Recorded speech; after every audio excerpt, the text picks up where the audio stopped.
អ្វីបានជាប្រជៀវដេកដាំក្បាលចុះក្រោមឥឡូវនេះយើងមកបកស្រាយឲ្យអស់មន្ទិលទាំងអស់គ្នាថាហេតុអ្វីបានជាសត្វប្រមាញ់ពេឬត្រីប្រភេទនេះត្រូវតែដេកដាំក្បាលចុះក្រោមខុសប្លែកពីសត្វនានាដទៃ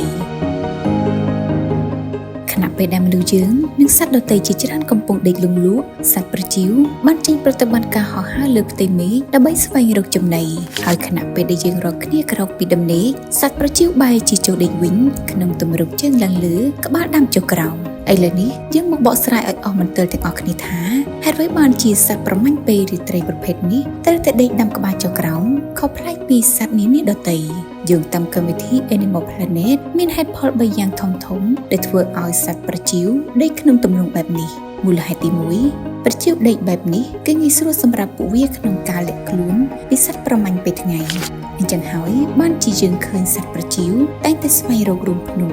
ក្រោមស្ពាន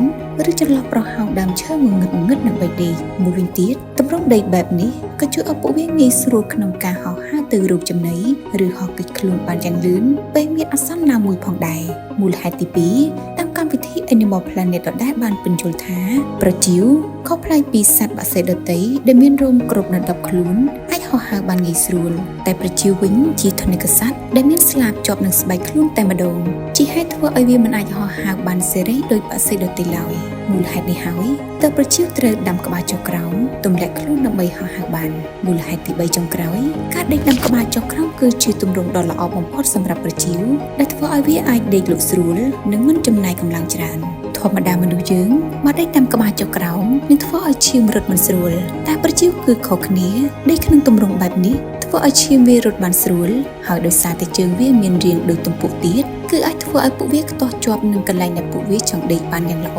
និងមិនត្រូវការចំណាយថាមពលច្រើនឡើយ